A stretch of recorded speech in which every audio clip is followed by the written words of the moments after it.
If your strategy isn't working and you are already off that wagon, it may be time to switch gears. Thankfully, here to help us stay on top of our goals is therapist and life coach Bailey Frumen. Great to see you, Bailey. Thanks for being with us. Hi, everyone. Thanks for having me today. Great to see you. So why is it so important to have that clean slate at the top of the year? I think that people want a fresh start. I think that they want to be able to see a version of themselves that feels really good in a blank slate, a new opportunity, a time to just kind of wipe everything out and start anew. And that's why we like to set goals. That's also why we like to set resolutions. Personally, I'm not a big fan of resolutions. Instead, I think it's about the habits that we create in order to make us successful. That's good to hear, because I don't even remember my resolutions if I made them or my goals. So I'm going to go right to habits for January. What is this, 13th? So how do you create habits for success?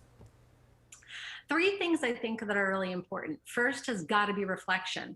And when it comes to reflection, just look on the previous year, both what worked and what didn't work. So we have to start with reflection, because when we reflect and use that rearview mirror perspective, we can kind of inform our next steps, right? The habits that worked for us, the things that we got stuck on. And then the second part is about creating a vision for ourselves. What vision are you looking for in the life that you want to create for yourself? And when we do that, when we consider what our vision is, that's when we think of something bigger than just the goal in front of us, just that resolution, just the thing that's going to make us feel guilty. And then the third thing has to be action. What are the ways in which we're actually taking action on this vision that we have? So we have reflection, vision creation, action. At what point in those three things do people really get stuck? I think people get stuck in action. We start off with the best of intentions. Think about it. This month, the gym is packed. Everybody's got their sparkling sneakers that they got at Christmas time, and every treadmill someone's going. But it's crickets in there come March. Well, why?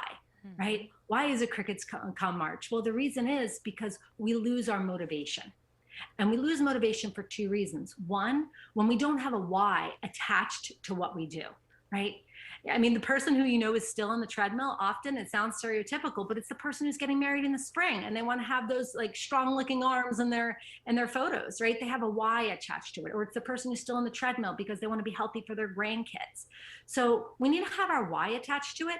But the second thing we need is accountability. If you don't have accountability, you only have a 34% chance of actually seeing it to the finish line when it comes to your goals. All right, but how do you really stay accountable? I feel like I have 10 different ways to stay accountable for things, and sometimes I don't know which one works. Right. So first things first, you have to say your goal out loud. When we say our goal out loud, interestingly enough, we are 67% more likely to achieve our goal. I don't know about you, but I kind of like those odds. So not only when we say our goal out loud, but then when we tell someone about it, right? So let's just say between the two of you, you then share with Vanessa, okay, here's my goal for the year. This is what I want to make happen, or what I want to see in the next 6 months.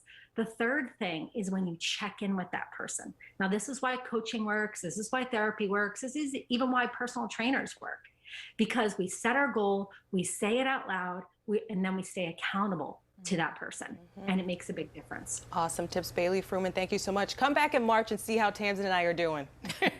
Maybe February. I will. I'll make sure you're on it.